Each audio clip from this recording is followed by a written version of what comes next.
Welcome to the second season of the Florida Institute for Child Welfare podcast. I am Jessica Price, your host. In this season, we are focused on reimagining child welfare through technology and innovation. We will hear from visionary leaders on how they are working intentionally and collaboratively to enhance and innovate child welfare. Today on the Florida Institute for Child Welfare podcast, we're talking about the Assessment Response Team, also known as ART.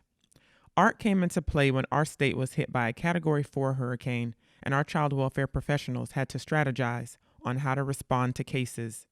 Now this strategy is common practice. Let's get started. We are here today with Miranda Slaughter, who leads the ART initiative, and we're excited to hear from her how the program is going. So Miranda, thank you for being with us. We're excited to hear about the work that you do in your agency. Will you tell our listeners what brought you into child welfare? Absolutely. My path to child welfare has been a little different for most of my coworkers, and I so admire them for having that social work heart and knowing what they wanted to do so early in life. The bulk of my earlier career, I actually was a forensic death investigator. I did that for several years, and I really enjoyed helping families and solving problems and putting puzzles together. And then I moved to child welfare in about 2017. I really was seeking a career that would be a little more proactive instead of reactive. Death investigations, as you can imagine, are sad, and there's not anything you really can do to prevent it. So I was excited to get into child welfare to try to prevent these maltreatments and to kind of better families and be more proactive. Thank you so much, Miranda. And today we're excited to learn about a strategy that you and your team are using for your child welfare practice. I understand that it's called the Assessment Response Team. Can you talk about what influenced your agency wanting to create the ART team? Yes, it actually was born out of crisis. Here in Florida, most of us are used to hurricane season. Hurricane Irma really is what influenced the art team to kind of come about. That was 2017. Art has officially been around since probably about 2018. It started out as kind of a triaging response to we're in crisis, we've been hit by a hurricane, but we still need to be able to assess children and their safety and be able to do so with our employees and our investigators being safe. So the process initially began with doing these kind of short assessments to see, is this an immediate response? Do we need to get a field investigator out there as quickly as possible? Is it something that can wait until we get the roads cleared, or is it something that we can handle with a service referral or something that we can do remotely? And there's a team of 10 of us. We started off just doing Circuit 1, and we've expanded to the whole Northwest region now. So that's exciting. We're happy to grow. We really are enthusiastic about it. Got it. Thank you. I'm interested to hear more about the art team, but my next question is going to focus on how does the team provide case managers more time to provide direct service to children and families in need? Our child protective investigators, they are our frontline workers, and they are the ones in the fields with our families. And I think that we as the art team have been able to thankfully give them a little more time to spend with these families and assess for the safety of the children. We primarily do that by just lightening their load. We do their pre-commencement activities, so we will assess their prior history, the criminal history. We'll look and see what kind of dynamics have changed in the household, any sort of information that we can give them before they walk into that family. To kind of give them an overview of what they're going to be dealing with helps. It's, takes away from some tasks that they would be completing. We also will go ahead and request records. If it's medical records for like a medical neglect case or out of state records, let's say we've got a new family in the area, we'll go ahead and handle reaching out to the other states. We also will upload any sort of supporting documents we can find, whether it's arrest reports or injunctions, just so they have a good overview of the family. And then we also really work for data integrity in our database. Our team will complete a lot of merges. We'll make sure that one person or one family isn't duplicated in multiple areas in our database, because then you may be in one, what we call a case shell, and not see that they have other case shells or other histories. So we spend a lot of time merging all of that and correcting that. That way, everyone has a really good, clear overview of the families that they're getting to work with. So, is my understanding correct that there is a team, the art team, and they don't go out in the field like they used to? They are at the office doing this upfront work on behalf of the caseworker. Is that correct? That is correct. There is a team of 10 of us, and we cover the Northwest region, so about 15 counties, Escambia through Leon. And we all pretty much work remotely or in an office. We will go out if there is a crisis. We are absolutely down to go out and help our counties and our PIs when they need us. We've done it before, but for the most part, all of our work is on a computer. We do have shifts that start about 3 a.m. and our last person gets off at about 10 p.m. So we're available. And then we also are on call overnight. If they need us, they can always reach us. So we try to make ourselves very, very available to our sweet little field investigators. Understood. That makes a lot of sense. So, can you tell the listeners what has gone really well with art, but also what challenges you've had? Sure. One of the biggest things that has worked really well with us is, we've developed alternative responses for our families.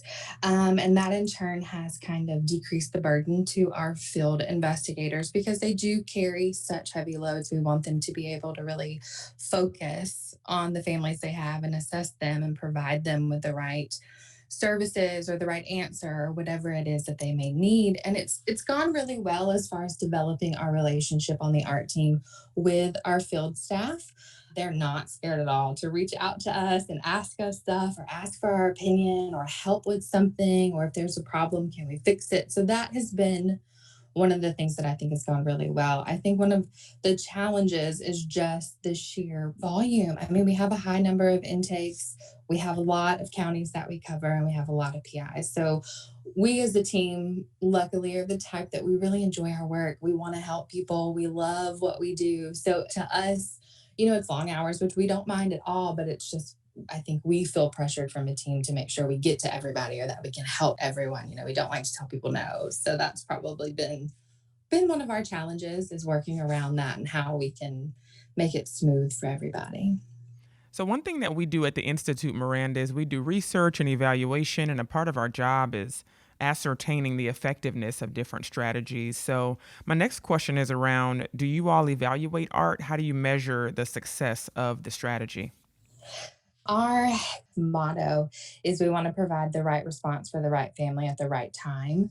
So, simple success would be that we help the family appropriately, whether that was with an intrusive investigation or not. And then measures, of course, we always have data points. We know how many cases we are looking at and sending back to the hotline for correction because this doesn't meet jurisdictional maltreatment criteria. Like, we don't have the right to investigate this allegation. So that obviously alleviates a little bit of the caseload. And then developing those alternative responses and being able to handle some things at the art level, like our special conditions reports, something that doesn't really rise to the level of abuse or neglect, but it's just something occurring in a family dynamic that maybe they need to talk to somebody. Maybe they need a service referral. A special condition report for us would be like a child on child sexual abuse concern, or if we have a parent that needs assistance, like an overwhelmed mom just needs a supportive service or some help getting daycare lined up. Those things we will handle at our level. So I think that just the numbers of those that we're able to complete and kind of be beneficial to not only the families but to the field, or how we kind of measure our success rate. Got it. And I imagine it might also be important to see, like you talked about, how it's helping the caseworker. So the next question kind of goes into, there's always this conversation around turnover and child welfare. I'm curious to hear if you think the art team is enhancing satisfaction among workers, or, are you still seeing turnover, but it's still making an impact? I think that being a field investigator and being a field supervisor are absolutely the toughest jobs in social work. They just have to be.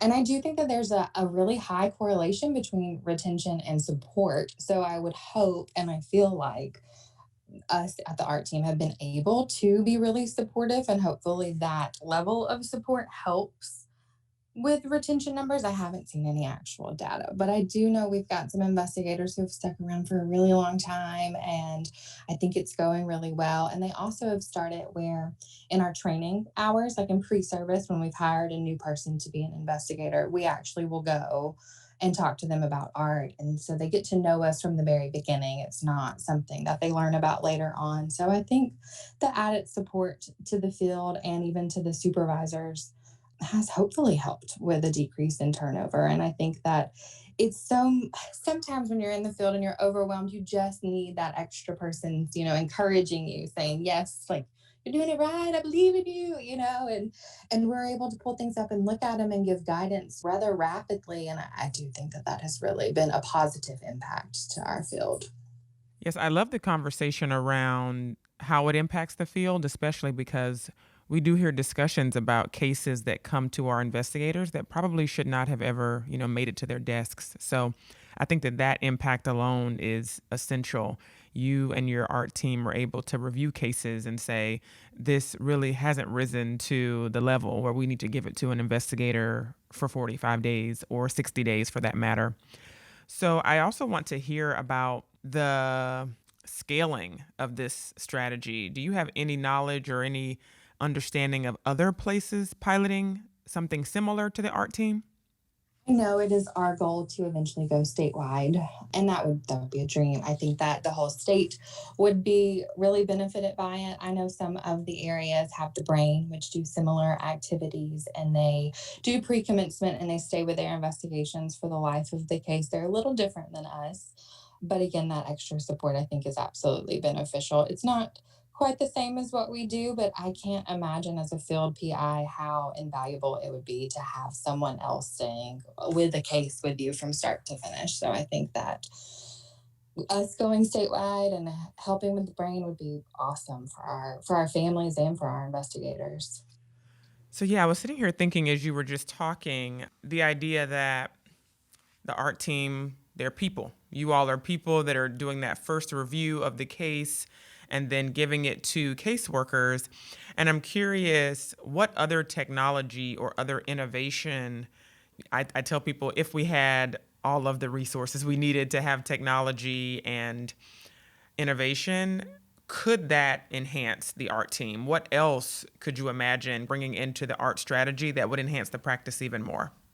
So we heavily rely on our databases. We'll do what we consider a relative search or a means to locate search now. So a relative search, if we are having to take a child into custody, we're sheltering a child, we on the art team will complete a relative search and use all of our known resources to identify any family member or relative that could take that child to try to keep that poor baby out of foster care.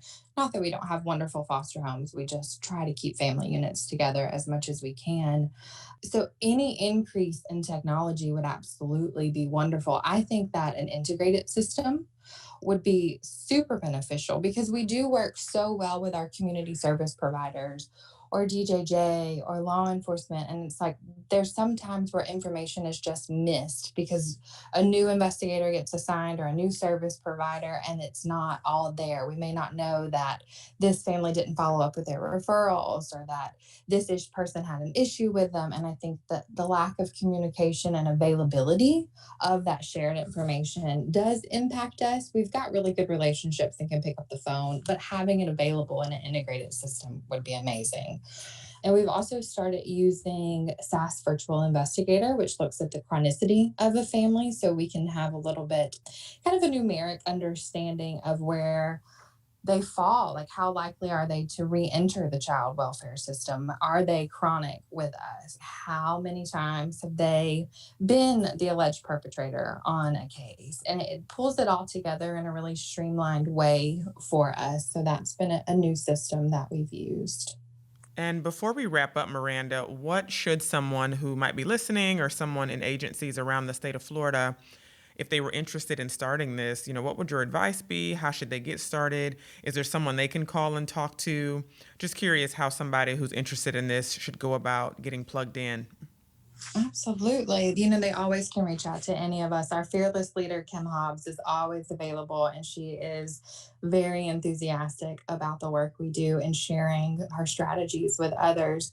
I think that the kind of highlight is just providing the right response for the right family at the right time. Not every family warrants an intrusive investigation, and being open minded to alternative responses and kind of thinking outside the box to help families and realize that it may not rise to abuse or neglect. Maybe it's just a family that's in crisis. Maybe there's a dynamic shift. Maybe there's something from a state perspective we can help out with and alleviate it. And I think just being really focused on the families is probably where I would always start. That's where we always view, like, does this family need us to be intrusive, or what's the underlying issue? What can I actually help them with?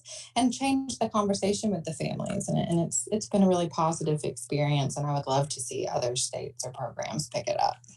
Wow, thank you so much. I know as a previous investigator in the state of Florida, I would have greatly benefited from ART. So I am really excited to be able to get this podcast out to our stakeholders and our child welfare professionals, just to give them a glimpse of, again, your enthusiasm, but also some components of ART.